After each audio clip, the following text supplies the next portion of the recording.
Di dalam kamar sederhana, seorang pria duduk bersila di lantai, tangannya lembut mengelus seekor kucing putih yang terbaring tenang di pangkuannya. Di sekelilingnya, perabotan lama dan tumpukan barang menunjukkan ruang yang mungkin tak selalu rapi, tapi penuh cerita. Kucing itu bukan sekadar hewan peliharaan. Ia adalah saksi bisu dari malam-malam sunyi, tawa lepas, dan air mata yang tak pernah diceritakan. Dalam dekapan pria itu, waktu seolah melambat. Tak ada kata-kata, hanya kehangatan yang mengalir di antara mereka. Mereka saling menyembuhkan. Si kucing yang dulu diselamatkan dari jalanan kini jadi penenang jiwa, dan si manusia yang pernah kehilangan arah kini menemukan makna dalam kebersamaan yang sederhana. Dunia luar mungkin terus bergerak, tapi di dalam kamar itu, kedamaian telah menetap, karena kadang, arti hidup tak datang dalam bentuk besar. Ia hadir diam-diam, lewat detik-detik kecil bersama makhluk yang hanya tahu cara mencinta, tanpa syarat. Waktu berjalan pelan di kamar itu, seakan enggan beranjak dari keheningan yang damai. Pria itu memejamkan mata sejenak, meresapi detak napas kecil kucing yang kini telah tertidur di pangkuannya. Setiap hela nafas makhluk mungil itu terasa seperti nyanyian lembut yang menenangkan luka lama, luka yang tak pernah benar-benar sembuh, tapi kini tak lagi menyakitkan. Dulu, ia menjalani hari-hari seperti mesin, bangun, bekerja, pulang, tidur. Tak ada gairah, tak ada tujuan. Hidupnya hanya rangkaian rutinitas yang hampa. Sampai suatu hari, hujan deras membawanya pada tubuh kecil yang menggigil di sudut jalan. Ia hampir tak menginjaknya. Tapi tatapan mata itu, tak meminta, tak memaksa, hanya menatap. Seakan berkata, "Aku di sini." Sejak hari itu, mereka tak terpisahkan. Awalnya hanya niat menolong, namun seiring waktu, kehadiran si kucing menjadi cahaya kecil di tengah lorong panjang yang gelap. Ia mulai tersenyum lagi, mulai membuka jendela setiap pagi, membiarkan sinar matahari masuk. Ia mulai merasa cukup hanya dengan kehadiran, bukan pencapaian. Dan si kucing, dengan caranya sendiri, memberi pelajaran, bahwa cinta bukan tentang apa yang bisa diberikan, tapi tentang keberanian untuk tetap tinggal.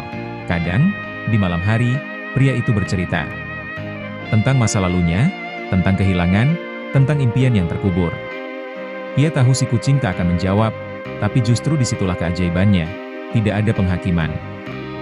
Tidak ada nasihat, hanya kehadiran yang tulus. Itu lebih dari cukup. Kini, di tengah kamar yang mungkin tak istimewa bagi dunia luar, dua jiwa yang pernah terabaikan saling menemukan arti. Mereka tak butuh penonton, tak butuh pengakuan. Hanya butuh satu sama lain. Dan dalam setiap detik kebersamaan mereka, tersimpan pesan, bahwa kebahagiaan sejati seringkali lahir dari hal-hal paling sederhana, yang tak pernah dirancang, hanya ditemukan. Dan mungkin, di dunia yang terus mengejar lebih, mereka adalah bukti bahwa cukup bisa menjadi segalanya. Hari demi hari berlalu, tak selalu cerah, tapi selalu bermakna. Ada pagi-pagi di mana pria itu bangun lebih dulu, duduk di ujung ranjang dengan secangkir kopi hangat, sementara si kucing meringkuk di atas bantal, enggan membuka mata.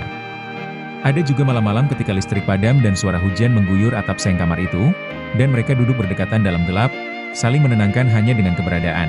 Tak ada yang tahu betapa sunyinya hidup pria itu sebelum kehadiran si kucing. Ia pernah kehilangan seseorang, bukan karena kematian, tapi karena jarak dan waktu yang tak berpihak. Ia pernah menggenggam erat harapan, hanya untuk melihatnya runtuh perlahan. Dan dalam keheningan setelah semuanya pergi, ia hanya mendengar gema dari dalam dirinya sendiri. Kosong. Namun, dalam diam kucing itu, ia mendengar sesuatu yang baru, kehadiran yang tak bersyarat. Setiap goresan cakaran kecil di lengannya, setiap bulu yang tertinggal di baju hitamnya, bahkan suara rengekan si kucing minta makan di dini hari. Semua itu adalah bukti bahwa ia tak lagi sendirian. Ada kehidupan di kamar ini, ada irama yang meski sederhana, tak pernah gagal memberi makna. Suatu sore, saat matahari condong ke barat dan bayangan di lantai menjadi panjang, pria itu duduk di lantai, seperti biasa, dengan kucing yang terbaring manja di pangkuannya.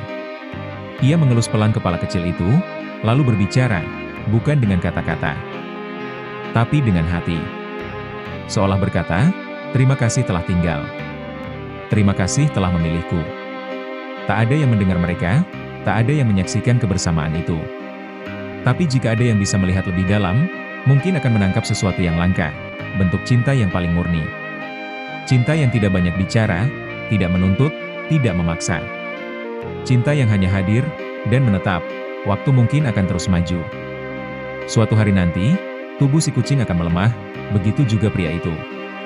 Tapi apa yang mereka bagi tidak akan pernah benar-benar hilang. Sebab saat dua jiwa saling menemukan dalam